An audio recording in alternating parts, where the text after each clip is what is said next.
Dan untuk mengetahui informasi terkini jelang demo Aliansi Masyarakat Pati Bersatu di depan Gedung DPR RI Jakarta Kamis besok, kita terhubung dengan Givo Morisko di depan Gedung DPR RI Jakarta. Ya Givo, seperti apa situasi terkini jelang demo besok? Apakah terlihat sejumlah persiapan? Selamat siang Ardi dan juga pemirsa.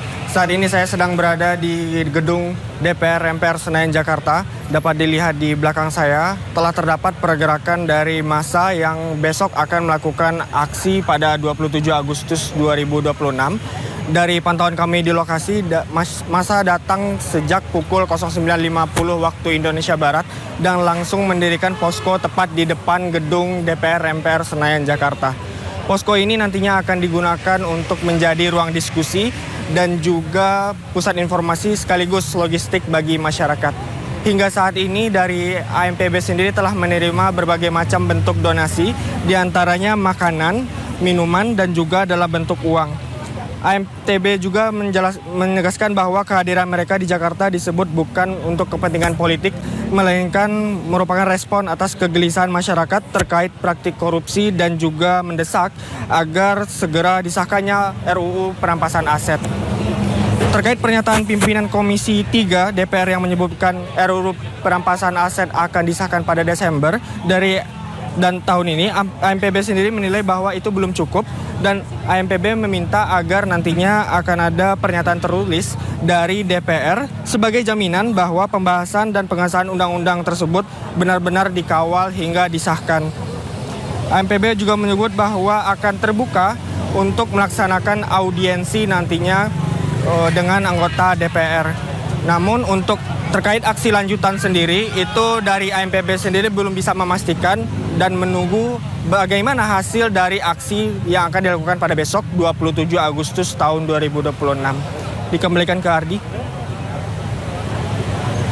Baik, terima kasih Givo Morisko dan juru kamera Muhammad Zulkarnain telah melaporkan langsung dari kawasan DPR Jakarta. Selamat bertugas kembali teman-teman. Pemirsa, PT Pertamina Patra Niaga menurunkan harga BBM non-subsidi jenis Pertamax, Pertamax Turbo, dan Pertamax Green. Penurunan harga BBM ini menyesuaikan tren harga minyak dunia dan juga nilai tukar rupiah. Ya pemirsa, untuk harga Pertamax turun dari Rp16.250 per liter menjadi Rp15.950. Kemudian harga Pertamax Turbo turun dari Rp19.300 per liter menjadi Rp18.300 per liter. Dan untuk Pertamax Green turun dari Rp17.000 menjadi Rp16.000 per liter. Sementara untuk BBM jenis Pertamina Dex dan Dex Lite harganya tidak berubah.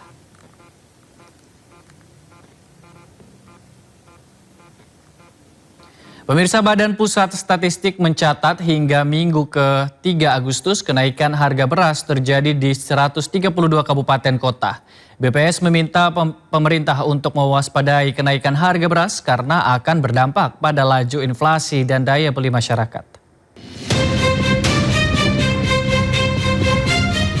Badan Pusat Statistik meminta pemerintah untuk mewaspadai kenaikan harga beras yang terjadi di sejumlah daerah. Pasalnya, kenaikan harga beras dipastikan akan berdampak pada laju inflasi dan daya beli masyarakat. Berdasarkan data BPS, pada Minggu ke-3 Agustus, kenaikan harga beras terjadi di 132 kabupaten kota, dengan kenaikan harga tertinggi terjadi di Kabupaten Bone Bolango sebesar 13,01%.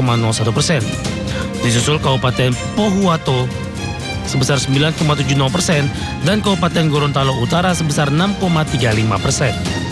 Kemudian jika dilihat lebih detail menurut kabupaten kota, terdapat 132 kabupaten kota yang mengalami kenaikan IPH beras sampai dengan Minggu ke-3 Agustus tahun 2026. Dan kenaikan tertinggi terjadi di Kabupaten Bone Bolango, yaitu sebesar 13,01%. BPS mencatat harga Minggu ke-3 Agustus 2026, harga beras jenis medium sebesar Rp14.520 per kilogram. Naik 0,27% dibandingkan Juli 2026. Sementara harga beras premium mencapai Rp16.368 per kilogram, naik 0,23% dibandingkan Juli 2026.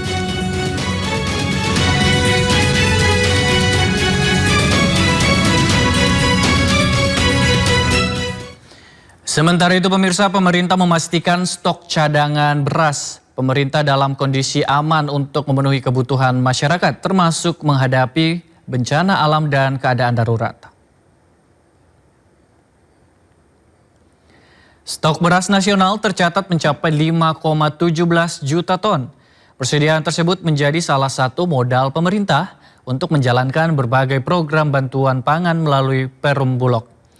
Kepala Badan Pangan Nasional yang juga Menteri Pertanian Andi Amran Sulaiman mengatakan, pemerintah telah menghitung ketersediaan beras untuk memenuhi kebutuhan hingga 1 tahun ke depan apabila diperlukan. Besarnya stok tersebut juga memungkinkan pemerintah terus menyalurkan bantuan pangan sembari tetap menjaga ketersediaan cadangan.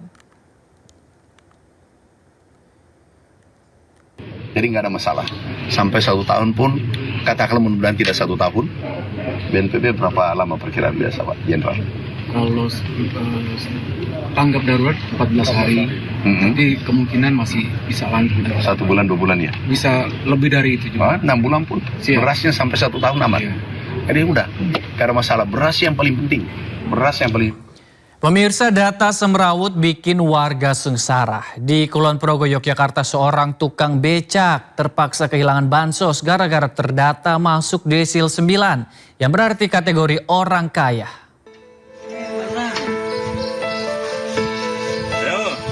Menggantungkan hidup dari kayuhan beca, keluarga Timbul di Kapanewon Rendah, Kabupaten Kulon Progo, Yogyakarta justru dicatat berada di desil kesejahteraan 9 atau kategori mampu. Kejanggalan data ini membuatnya terancam kehilangan hak bantuan sosial serta anak bungsunya terancam putus kuliah. Timbul adalah orang tua tunggal yang harus menghidupi kedua anaknya seorang diri. Dengan fisik yang semakin terbatas, ia hanya mampu bekerja sebagai tukang beca di kawasan Malioboro pada malam hari dengan pendapatan harian yang jauh dari cukup. Timbul baru mengetahui dirinya berada di desil 9 saat sang anak akan mengajukan beasiswa untuk kuliah di balai desa. Ternyata setelah anak saya tuh ke balai desa, itu tanya sama Bapak Lurah, itu katanya desilnya naik, gitu loh, jadi ya. Wakil Bupati Kulon Progo, Ambar Purwoko, segera berkoordinasi dengan kantor BPS Kulon Progo untuk meminta klarifikasi dan evaluasi data agar hak bantuan sosial warga miskin tidak terputus akibat anomali data. Memastikan dan kami harus terjun langsung, apalagi mendengar dengan anak yang tidak bisa sekolah. Program kami di Kabupaten Kulon Progo bagaimanapun namanya pendidikan harus diutamakan. Pihak Pemkab berkomitmen agar mengawal proses revisi data ini secepatnya sehingga keluarga Timbul bisa kembali menerima hak bantuan sosial. Tak terima diisukan dicopot dari jabatannya Kepala Dinas Perhubungan Goa membajak apel pagi di kantor Bupati Goa, Sulawesi Selatan. Keributan tak terelakkan karena ratusan ASN bingung dengan aksi itu hingga Satpol PP mengiring Kadishub keluar dari lapangan. Tidak ada. Buat.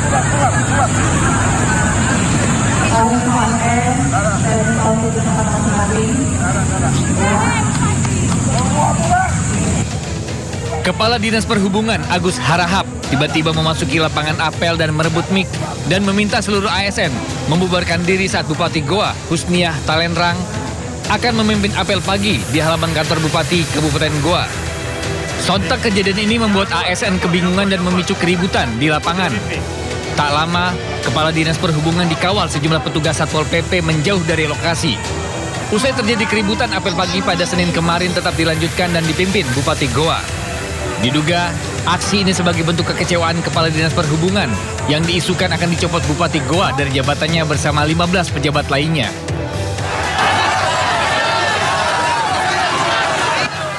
Sebelumnya,